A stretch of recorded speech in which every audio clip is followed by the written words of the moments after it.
Opportunity for us. We have a great speaker in Carl DeMaio. I met Carl about 2 years ago. He was running for mayor at the time. I was really impressed by what I heard from him. He's one of the most he's one of the most detailed people I've ever met in the world of politics. He makes sure that every policy is good, everything's ready to go. His roadmap to recovery, correct? Was a great plan. It had great reforms that we were going to implement here in San Diego. Unfortunately, we fell short in that election as part of the Barack Obama wave, but we're lucky to have Carl back in action, ready to run for Congress against Scott Peters. So that'll be coming up in November of next year. So I'd like to welcome Carl DeMaio to the stage. If you guys don't mind, I'm going to stand down here. I hate stages and I really hate podiums. And if you want to, come on up here. I don't bite. These are great couches. I want to thank the team that put this together. And I know that you guys have been working a lot. This is perhaps the hardest thing to do, is to convince people to come, spend half hour, 45 minutes talking about politics. It's very frustrating to look at what's going on in our country, and most of us want to just tune it out. We're so disgusted. We're fed up. But this is exactly why you cannot tune it out and walk away. Because your future is on the line. More than any other group of Americans, the younger generation, those 18 and older, their opportunities are being mortgaged by the leaders today.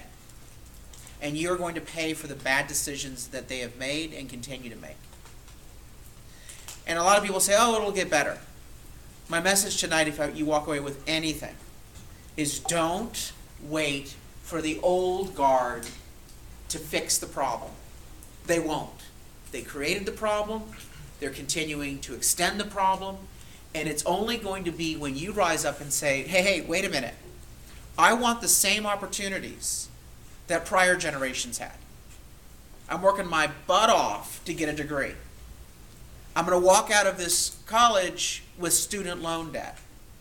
And I deserve to be able to have a shot at getting a job in my career path. But when you look at unemployment rates for this generation, the millennial generation, those born after 1980, or underemployment rates where people have a degree, they're starting to pay off their student loans in their degree, but they can't get a job in their career path. They end up working in retail just to survive. When you take a look at what's going on in the economy, your opportunities are not the same opportunities that prior generations had. And that's because of the failure of policies in Washington, in Sacramento, and locally here at City Hall. So the question is, are you going to accept that? Are you going to say, yeah, I'm going to accept lower opportunities and higher debt, higher challenges? Because at the same time that they're taking your job prospects away, they're running up a bar tab. The national debt, trillions of dollars of debt. They're devaluing the currency because they're printing money. They are making obligations in entitlement programs that are not sustainable. And so what they're doing is taking your economic opportunities away, your earning potentials away, diminishing those opportunities, and then turning around and saying, oh, by the way, I didn't quite tell you, but here is the debt you now have to pay off. And as you're making debt payments for what they ran up today, that means that over the course of your life, you'll have to pay higher taxes because you're paying debt service, you're paying interest and principal on debt. So you're paying higher taxes to finance that. And as a result, with more and more things crowding out in the budget year after year, you will receive less in services. You'll be paying more and getting less. That's kind of the whole pattern in government. Pay more, get less. Pay more, get less. The economic opportunities and fiscal irresponsibility. These are the two twin issues that this generation has to rise up and insist no more. And so part of my candidacy is to go out and try to explain what is really going on. And there's not a Democrat or a Republican solution to this problem. There is not a Democrat or Republican blame to assign. That doesn't, applying labels to blame, applying labels to solutions, that's not going to help us. This has got to be an American solution where we say no one should sit on the sidelines. We should insist on leadership, and we should insist on tough decisions to be made. About a decade ago, I got involved in politics. I was a businessman. I had a thriving business. I was happy doing what I was doing. We had a great team. It was a young startup company, 2 companies that I had started. And I never expected to go into politics. But the reason why I left the business world and ran for city council was because I got so fed up and frustrated with what they were doing locally here at City Hall. Democrats and Republicans, you couldn't really tell the difference between the two, frankly, had entered into secret sweetheart deals with the labor unions to give pension benefits to themselves and to labor union bosses that were far excessive when compared to anything you could find in government across the country. You saw politicians setting their retirement ages at 0. So we had people retiring in the city of San Diego. Our youngest retiree was age 32. Our second youngest retiree was age 35. Both were former city council members convicted of felonies and ejected from office. But they walked out of office earning, on their first day in pension payouts, more than the average Social Security recipient earns in payouts under Social Security at age 32 and 35. You saw more and more city employees retiring at age 50 and age 55. That's the retirement ages in the city of San Diego, 50 and 55. I can tell you right now, at age 39, I'm saying I might not be able to retire until 75, 78. I don't know what the economic future is going to look like. The idea of me retiring at age 50 or 55 ain't even in the cards. But in the city of San Diego, these politicians said, we're going to give everyone 50 and 55 retirements. They set the bar so low that people started taking double payments for work. They retired at age 50 and said, oh, do you mind if I retire at age 50 since, it's the retirement age? Pull in a full pension check from the taxpayers' pension fund. And by the way, can I keep my job for 5 years and pull in a full salary simultaneously? It's called double dipping, the drop program. So we saw that happening. And then, on top of all of it, we started seeing more and more 6-figure pensions, people earning pensions $100,000 or more in retirement. People earning pensions that were richer, more generous than the job they were actually doing for taxpayers. I love libraries, particularly in the inner city. A library, a branch library, is what I call the safe zone for kids after school, where they can go, they can do their homework, they can get into after-school programs. But we were cutting our library hours 40% during this budget crisis. That's what those politicians did. But we found a librarian in the pension system who retired. Do you know what her pension was each year? $234,000 a year. It pays to know the Dewey Decimal System in the city of San Diego. $234,000 a year. Now, I give you a glimpse of this because most people sit back and say, oh, national debt, what's that all about? What do you mean they're running up a bar tab? It's not just the amount of money they're spending. It's the actual offense of the waste, the fraud, the abuse.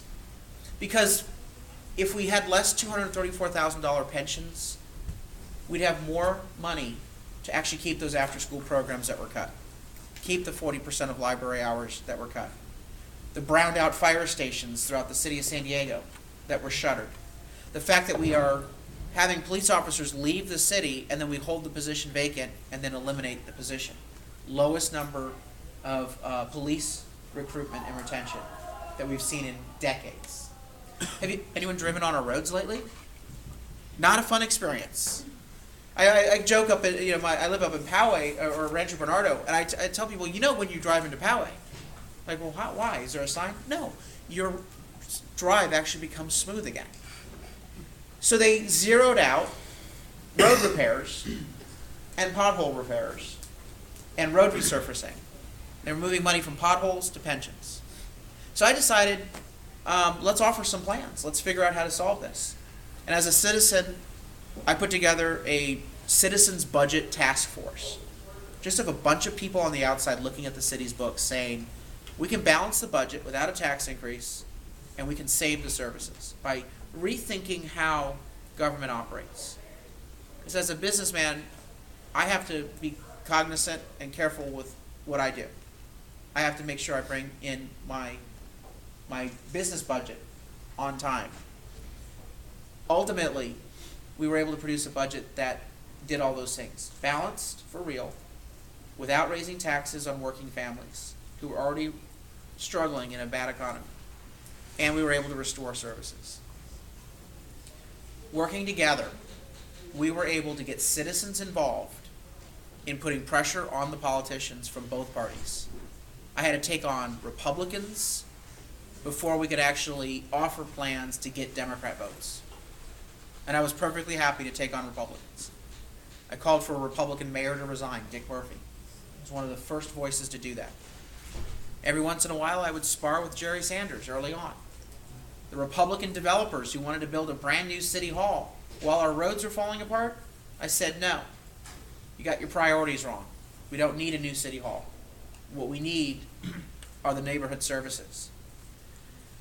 And we laid out a reform plan, and we were not getting progress with the politicians, so we turned to citizens. And a lot of the colleges helped us out. Point Loma helped us out. First thing we did is we stopped them from raising taxes. We said, no more money for you. We kicked off our campaign against that tax increase right here in Point Loma at the fire station. And we had college Republicans, college students come out. And we went through the city. We were outspent 3-1 by the establishment, but we were able to turn back that tax increase. This was during the worst part of the recession. And then we laid out a plan, as was mentioned, as Justin mentioned, a 365-page plan. 2 days after the election, we presented a plan that did all those things. It balanced the budget without tax increases, and it restored services. And we said, this is how we should operate our government. And we'd like Democrat votes, and we'd like Republican votes. There's no Democrat or Republican way to fill a pothole. Let's just get it filled. And we got most of that plan done through the city council. And on the issue of pension reform, because the unions were still too strong, we turned to the people. We collected signatures. We put our plan on the ballot, and it passed overwhelmingly. Passed every single city council district. It won a majority of every political party of citizens, Democrats, Republicans, and Independents. It won Latinos, African Americans, Asians, women, and youth. So no matter what your demographic was, you basically came to the conclusion, no, we can't continue to have a pension crisis in San Diego.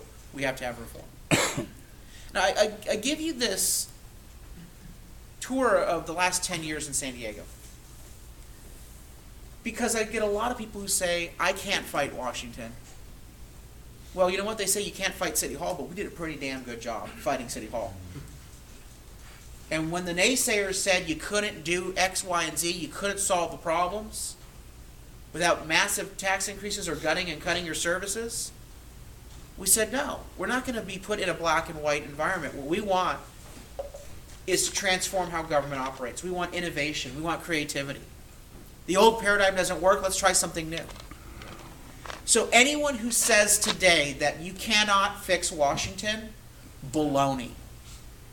You may not be interested in fixing Washington, but you can fix it if you had the desire. There is no challenge that our country faces that we cannot overcome. Take a look at what happens in the market.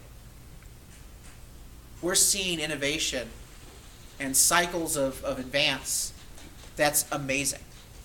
Consumers, companies, innovators, small businesses are figuring out problems every single day. Government, if it were up to its own accord, we'd still be making wagon wheels. I'm visiting every campus, and I'm not going to do just a week. You're going to see me coming back time and time again. This isn't the first time I've been at Point Loma. It's not going to be the last time I'm here. Because I want to make sure that we lay out these issues, and we're going to fight for every single mind. And we want to be able to, in some cases, touch hearts so that we can change minds. Because there's a lot of bias. There's a lot of, well, you're a Republican. I don't like that. Or I don't agree with you on this issue, so I'm going to disagree with you and not work with you on everything else. We have to start getting people inspired to be involved. And a lot of times the knock on the younger generation is, well, they're always going to vote a certain way, or they're not going to vote at all. I don't accept that. I don't accept that at all. I think that if we present good ideas, we're going to get support. And if we present good ideas and get support and give people an opportunity to have a difference, they'll get engaged, they'll get involved. And I really feel strongly about our college outreach initiative. So I'm really pleased that you guys are here. We're starting out with something called Free to Be. It covers 5 freedoms. And it really reflects my point of view, and I think the emerging point of view, particularly amongst the millennial generation, that if you give someone the freedom and empower them to make choices, if you challenge them with freedoms to also exercise responsibly those freedoms, that you will get a better outcome in virtually every circumstance, in virtually every example, than by giving up those freedoms to some central control and letting someone in Washington or someone in Sacramento decide for you. Now, that's the unique thing about freedom, is that when we were founded in 1776, the Declaration of Independence, the concepts that we have, inherent rights, inherent freedoms, that the monarch cannot decide for us, inalienable rights, the entire world laughed at us. I mean, those of you who've studied history know that this American experiment thing, this was a huge departure from the norm. And yet what we said was, the power resides with the people. We will loan some power to you, but we reserve all rights, all power to ourselves, all the freedoms. And we believe that a free society will do far better than a monarch or a dictator in deciding what will achieve best results. Now, in a free society, that means you're going to have a couple bad apples. 99.999999% of people are going to exercise their freedoms relatively well. We make mistakes every once in a while, but by and large, people are good people. I would rather have a society where you have some exceptions to that rule than to take all of our freedoms and say the government is always going to give a better choice. It's a philosophy. It's a starting point. Now, some of you may disagree with that. I respect that. But time after time, if we take a look at every issue from the standpoint of freedom and build systems around how do we motivate individuals to take freedom and have choices and a marketplace of competition of ideas, competition for solutions, you'll get a better outcome. Time after time. There will be exceptions. But over everything, you'll find better outcomes. So this is the Free to Be plan. That philosophy in 5 areas. First, I believe that you should be free to have economic opportunities. You should be free to be in the job of your dreams. Now, I emphasize that of job of your dreams because the best advice I ever got was from my mom before she passed away. I was orphaned at 13. She said, do what you love. The money will find a way and work itself out. And if you've ever gotten that advice career-wise, you know, a lot of people are like, well, I want to earn a lot of money. Okay, it'll give you some satisfaction. But find something that you absolutely love. What you're seeing with these diminished economic opportunities is that people are graduating and they don't have the same job prospects as previous generations because our leaders have regulated and restricted free enterprise. They've made it harder for small businesses to make ends meet. It's harder to invest. It's harder to have a company start up today that would have been started up 30 years ago. And it's not that government is all anti-business. Oh, there's a couple businesses they're okay with. Big business. The bailouts, perfect example. The big Wall Street guys got the bailout.